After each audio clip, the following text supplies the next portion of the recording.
하나님의 복된 은혜가 이 새벽에도 우리 성도님들과 함께 하시기를 주님의 이름으로 축복합니다. 사람은 누구나 한 번쯤 이런 질문을 합니다. 내가 죽으면 어떻게 될까? 그리고 사람은 죽으면 끝인 것일까? 아니면 죽음 이후에도 삶이 있는가? 그리고 부활이라는 것은 정말 있는가라는 질문을 해볼 때가 있습니다. 인류 역사 속에서 많은 사람들이 이 죽음에 대한 고민을 했었고 질문을 던졌고 그리고 그 결과를 찾았습니다. 지금도 많은 사람들이 같은 질문을 하고 있습니다. 오늘 본문에서도 이 질문과 같은 논쟁이 등장합니다. 예수님께서 질문을 던진 사람들이 있습니다. 바로 사두개인들입니다.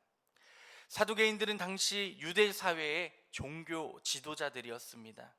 이들은 성경을 연구하고 그리고 율법을 가르치던 사람들이었습니다. 그러나 그들은 중요한 신앙의 진리를 믿지 않았습니다. 바로 부활을 믿지 않았던 것입니다. 그래서 그들은 예수님께 질문합니다. 그러나 그 질문은 진리를 찾기 위한 질문이 아니라 그저 예수님을 곤란하게 만들기 위한 질문이었습니다. 하지만 예수님은 그 질문을 통해 매우 중요한 진리를 말씀하십니다.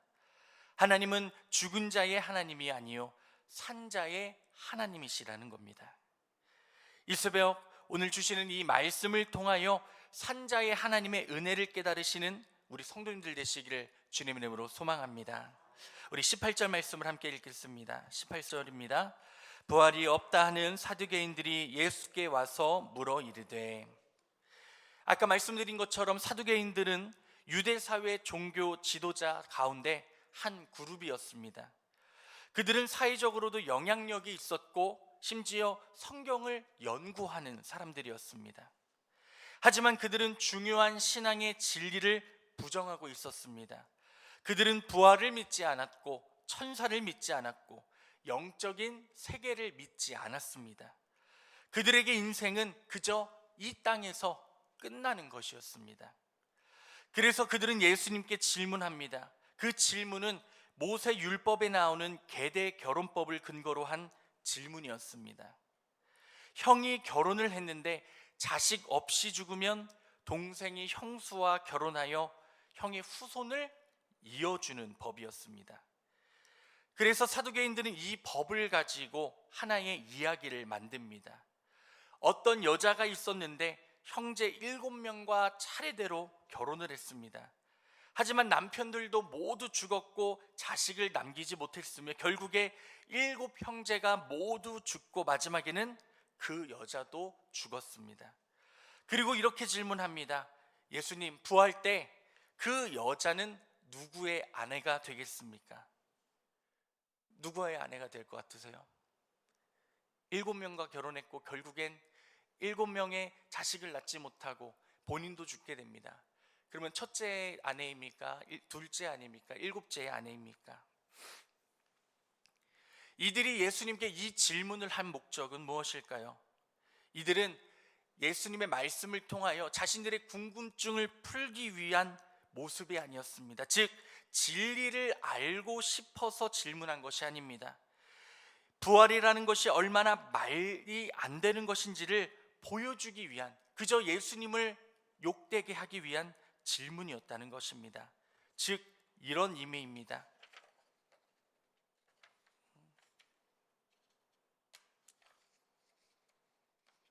네. 종이가 두꺼워서 2장인 줄 알았네. 부활이 있다면 이런 문제가 생기지 않습니까? 그러니까 부활은 말이 안 되는 이야기 아닙니까? 라는 질문을 이 사두개인들이 예수님께 던지고 있는 것입니다. 사랑하는 성도님들, 세상에도 이런 질문들이 있습니다. 어떤 질문은 진리를 찾기 위한 질문입니다. 그러나 어떤 질문은 믿지 않기 위해 던지는 질문들입니다. 사두개인들은 그러한 질문을 예수님께 던지고 있는 것입니다. 우리들의 신앙도 이런 질문들 앞에서 흔들릴 때가 있습니다. 그러나 우리는 사람의 생각이 아니라 하나님의 말씀 위에 서야 한다는 것을 꼭 기억하시기를 바랍니다. 숨 쉴 때 공기가 눈앞에 보이세요? 안 보이죠? 그런데 어떻게 이 안에 산소가 있다는 것을 믿으십니까? 우리의 머리가, 우리의 마음이 산소가 있어서 숨을 쉰다고 기억하고 있기 때문입니다. 하나님의 말씀도 마찬가지입니다. 우리의 눈앞에 보이지 않을지라도, 우리의 삶 가운데 나타나지 않을지라도 진리의 말씀은 언제나 우리를 향하여 일하고 계시고, 그 말씀은 우리를 향하여 그 승리를 허락하여 주신다는 것을 기억하실 때 하나님께서 주시는 놀라운 소망과 은혜가 이 땅 가운데, 즉 우리의 삶 가운데 충만하게 나타날 줄로 믿습니다. 그러한 말씀 위에 서시는 믿음을 소유하시는 은혜 되시기를 주님의 이름으로 소망합니다. 우리 24절 말씀을 함께 읽겠습니다. 함께 읽습니다. 24절입니다. 예수께서 이르시되 너희가 성경도 하나님의 능력도 알지 못함으로 오해함이 아니냐. 아멘.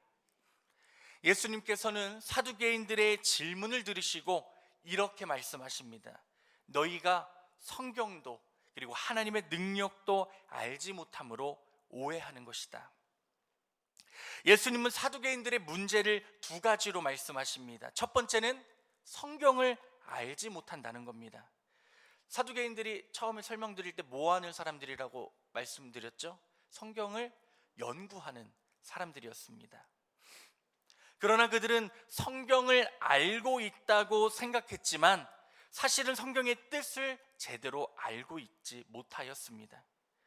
성경을 읽는 것과 성령의 진리를 깨닫는 것은 다른 문제라는 것입니다. 성경은 우리들이 그저 단순히 읽는 책이 아닙니다.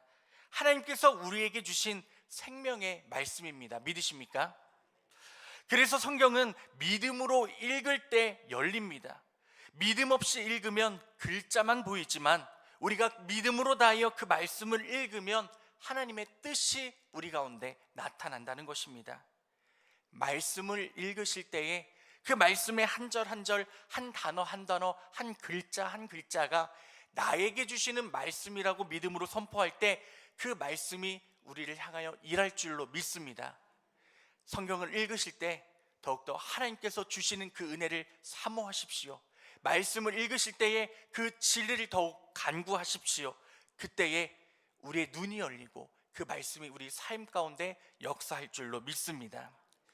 또 두 번째 문제는 이것이었습니다. 하나님의 능력을 알지 못하였습니다. 사두개인들은 이렇게 생각합니다. 죽은 사람이 어떻게 다시 살아나나? 부활이라는 것은 현실적으로 불가능하다. 그러나 여러분, 부활은 인간의 능력으로 이루어지는 것이 아닙니다. 부활은 하나님의 능력입니다. 하나님은 무에서 세상을 창조하신 분이십니다. 우리를 창조하셨는데 죽음 따위 이기지 못하시겠습니까? 우리를 무엇으로 만드셨죠? 흙으로 만드셨잖아요. 우리가 흙으로 돌아갈지언정 우리를 다시 만드시지 못하시겠습니까? 그렇기 때문에 하나님은 죽은 자를 살리시는 분, 우리에게 영생을 허락하여 주시는 분, 그분이 바로 우리의 하나님 예수 그리스도시라는 것입니다. 하나님을 믿지 않는다면, 하나님의 능력을 믿지 않으면 부활은 진정 말이 안 되는 이야기처럼 보입니다. 하지만 하나님을 믿는 자라면, 하나님의 그 능력을 따르는 자라면 부활은 너무나 당연한 일이라는 것입니다. 또한 예수님은 부활의 삶이 이 세상의 삶과 같은 방식이 아니라는 것을 말씀하십니다. 부활의 삶은 완전히 새로운 삶입니다. 어떤 삶이요? 이제는 이 세상의 삶을 살아갔다면 부활의 삶은 하나님의 나라의 삶이라는 것입니다. 사랑하는 성도님들, 우리의 신앙이 사람의 생각이 아니라 하나님의 말씀 위에 바로 서기를 소망합니다. 오늘도 하나님의 능력을 믿고 부활의 소망 가운데 살아가는 믿음이 되셔서 그 부활의 은혜를 끝까지 누리는 우리의 믿음 되기를 주님의 이름으로 축복합니다. 마지막으로 26절 말씀을 함께 읽어보겠습니다. 26절입니다.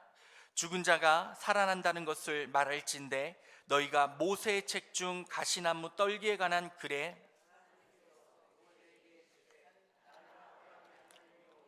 하나님이요 야곱의 하나님이로라 하신 말씀을 읽어보지 못하였느냐. 아멘.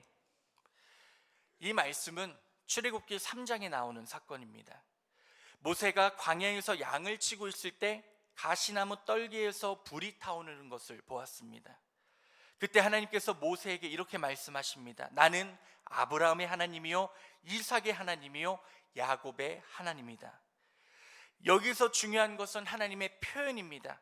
하나님은 나는 아브라함의 하나님이었다라고 말씀하지 않습니다. 나는 아브라함의 하나님이다. 이 말씀을 하실 때는 이미 아브라함과 이삭과 야곱이 세상을 떠난 지 오래였던 일입니다. 그럼에도 하나님은 그들을 현재형으로 말씀하십니다. 왜냐?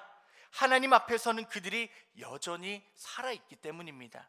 그래서 예수님은 이렇게 결론을 말씀하십니다. 27절입니다. 하나님은 죽은 자의 하나님이 아니라 산 자의 하나님이시라. 너희가 크게 오해하였도다 하시니라. 아멘. 사랑하는 성도님들, 우리의 하나님은 무덤의 하나님이 아니십니다. 죽음이 아니라 어떤 자의 하나님이요? 산 자의 하나님이십니다. 하나님과의 맺은 관계는 죽음으로 끝나지 않습니다. 그래서 성도에게 죽음은 끝이 아니라 무엇입니까? 영원한 생명으로 들어가는 문임을 기억하시길 바랍니다. 어떤 사람들은 죽음이 두려워, 죽음이 괴로워, 죽음이 무서워서 두려워 떠는 사람들이 많이 있습니다. 하지만 우리는 예수 그리스도를 믿는 주님의 자녀로서 우리에게 허락하신 산자의 하나님의 은혜를 기억하신다면 이 믿음, 영생의 믿음, 부활의 믿음을 꼭 붙들고 나아가시는 은혜가 되시기를 주님의 이름으로 축복합니다. 요양원에 설교를 하러 자주 갑니다. 목사님들이 돌아가면서 가거든요. 가면은 항상 저는 이 말씀을 붙들며 함께 고백합니다. 어떤 거요? 천국은 있습니다. 믿으십니까? 천국이 없다면, 우리가 죽어서 예수님 곁에 갈 수 없다면 얼마나 슬픈 일이지 않겠습니까? 하나님께서는 우리에게 천국의 소망을 허락하셨습니다. 그렇기에 우리에게는 죽음도 두려운 것이 아니요 죽음이 슬픈 것이 아니로 예수 그리스도를 만나는 기쁨이 되어지는 줄로 믿습니다.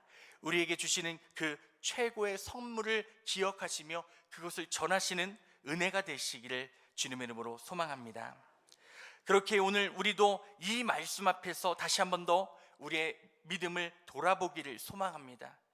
혹시 우리의 신앙도 인간의 생각으로 하나님을 판단하고 있지는 않은지, 혹시 하나님의 능력을 우리의 생각으로 제한하며 살아가고 있지는 않은지, 혹시 하나님의 말씀 가운데 하나님이 생각할 수 있는 그것들을 우리의 뜻대로 생각하려고 하지는 않는지, 다시 한 번 더 우리들 회개하며 주님을 바라볼 수 있는 은혜가 있기를 소망합니다.